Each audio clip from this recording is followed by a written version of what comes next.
Hello friends, welcome to my channel Biology Mantra. और आज की इस वीडियो में हम लोग डिस्कस करेंगे बॉडी फ्लूइड एंड सर्कुलेशन का लेक्चर नंबर 3। और इसमें हम लोग डिस्कस करेंगे रेड ब्लड सेल्स के बारे में। So let's get started. So आप लोग जानते ही होंगे कि रेड ब्लड सेल्स यानी आरबीसी को हम लोग एरिथ्रोसाइट्स भी कहते हैं। इनके काउंट की अगर बात करें कि मतलब कितना पाया जाता है, तो 5 से लेकर 5.5 मिलियंस आरबीसी पाए जाते हैं पर क्यूबिक मिलीमीटर ऑफ ब्लड। अगर इनके काउंट में देखा जाए तो सबसे मोस्ट अबंडेंट सेल यही होते हैं, मतलब सबसे ज़्यादा सेल्स यही पाए जाते हैं। ठीक है। दूसरी चीज़, अगर हम लोग इनके फॉर्मेशन की बात करें तो एम्ब्रियोनिक स्टेज पर, मतलब जब जो बच्चा होता है वो प्लासेंटा में ही रहता है, 3 वीक्स का जब हो जाता है तब एम्ब्रियोनिक स्टेज कहा जाता है उसे। यानी कि एम्ब्रियोनिक स्टेज पर आरबीसी का फॉर्मेशन यॉर्क सेक में होता है। और उसके बाद में जब एम्ब्रियोनिक स्टेज बच्चा क्रॉस कर जाता है, जब 3 महीने का हो जाता है, तब जो आरबीसी का फॉर्मेशन है वो स्प्लीन और लीवर में हुआ करता है। उसके बाद में जो 5 मंथ से लेकर अप टू डेथ तक, यानी जब तक वो बच्चे इंसान मर नहीं जाता है तब तक आरबीसी का फॉर्मेशन आरबीएम में हुआ करता है, यानी कि रेड बोन मैरो में हुआ करता है। ठीक है। उसके बाद में यहाँ पर एक चीज़ लिखा हुआ है कि mammalian RBCs are biconcave and enucleated. आप लोगों को पता होगा कि जो मैमिलियन की आरबीसी होती है वो ई न्यूक्लिएटेड होती है। मतलब कहने का मतलब ये है, इसमें न्यूक्लियस नहीं पाया जाएगा। न्यूक्लियस के साथ साथ इसमें सारे membrane bound cell organelle absent होते हैं। जैसे कि इसके पास माइटोकॉन्ड्रिया नहीं होता है, इसके पास गोल्गी बॉडी नहीं होता है, इसके पास में न्यूक्लियस नहीं होता है, इसके पास में लाइसोसोम नहीं होता है। कोई भी मेम्ब्रेन बाउंड सेल ऑर्गेनल इसमें नहीं पाई जाती है। तो ये पाई क्यों नहीं जाती है सर? इसीलिए इसमें नहीं पाई जाती हैं क्योंकि आरबीसी का जो मेन काम है वो है क्या, गैसेस को एक्सचेंज करना। तो इसने अपने अंदर के सारे सेल ऑर्गेनल्स को जो है वो हटा दिया है ताकि वो ज़्यादा से ज़्यादा हीमोग्लोबिन को अपने अंदर जो है स्टोर कर सके, ताकि ऑक्सीजन को कैरी कर सके। आप लोगों ने पढ़ा भी होगा कि haemoglobin is a carrier of oxygen. ठीक है जी। अब इसके बाद में इसमें लिखा हुआ है लेकिन कुछ एक्सेप्शंस हैं। ठीक है। सारे मैमल की आरबीसी जो होती है वो बाइकॉन्केव और ई न्यूक्लिएटेड होती है, लेकिन कैमल और लामा जो होता है उनका जो शेप होता है वो ओवल शेप का होता है। और फिश, एम्फीबियन, रेप्टाइल, बर्ड, इनकी बात करें तो इनके पास में न्यूक्लिएटेड हुआ करता है और बाइकन्वेक्स शेप होता है। आरबीसी की अगर हम लोग लाइफ स्पैन की बात करें तो लाइफ स्पैन एवरेज में इनका लगभग 120 दिन का हुआ करता है, यानी 120 डेज। और उसके बाद में ये डिस्ट्रॉयड हो जाते हैं स्प्लीन में।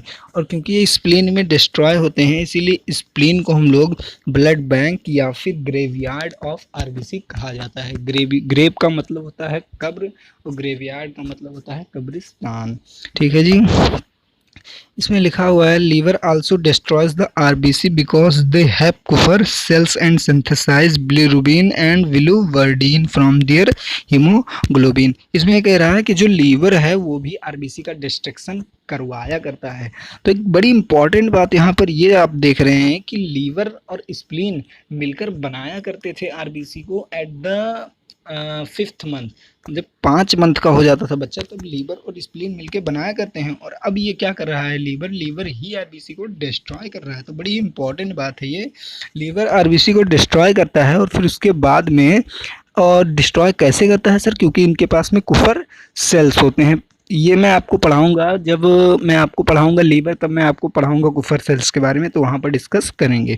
सो बेसिकली लीवर क्या करता है, डिस्ट्रक्शन करता है आरबीसी का, और उस आरबीसी का जो हीमोग्लोबिन होता है उस हीमोग्लोबिन को कन्वर्ट कर देता है बीवी और बीआर में, यानी बिलिरुबिन और बिलिरुबिन में कन्वर्ट कर दिया करता है।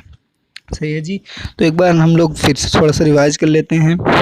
तो अब तक हम लोगों ने क्या क्या पढ़ा कि आरबीसी को हम लोग एरिथ्रोसाइट भी कहते हैं। इनके काउंट की बात करें तो इनका काउंट जो हुआ करता है वो 5 से लेकर 5.5 मिलियन पर क्यूबिक मिलीमीटर ऑफ ब्लड होता है। ये सबसे ज़्यादा पाए जाते हैं एम्ब्रियोनिक स्टेज पर।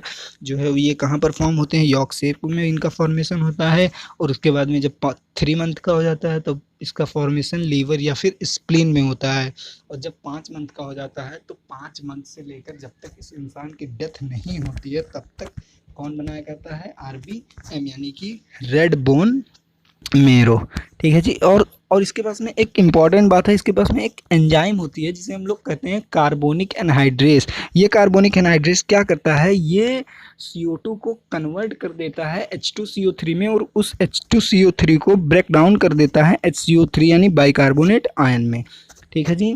तो अब हम लोग देखते हैं आगे क्या है।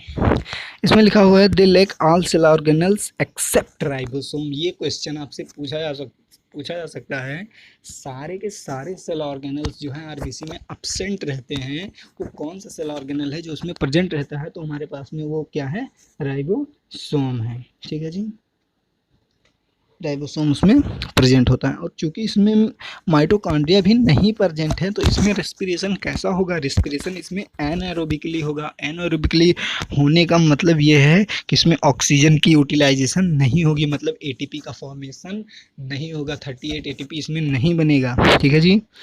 अब इसमें लिखा हुआ है कि RBC helps in transportation of respiratory gases, मतलब इसमें आरबीसी का फंक्शन लिखा हुआ है कि आरबीसी क्या क्या करता है। तो बेसिकली ये जितने भी रेस्पिरेटरी गैसेस हुआ करते हैं, मेनली दो ही हुआ करते हैं, ऑक्सीजन और कार्बन डाइऑक्साइड, तो इन्हीं को ये क्या किया करता है, ट्रांसपोर्ट किया करता है रेस्पिरेटरी गैसेस को। तो सब्सक्राइब टू द चैनल और thanks for watching this video.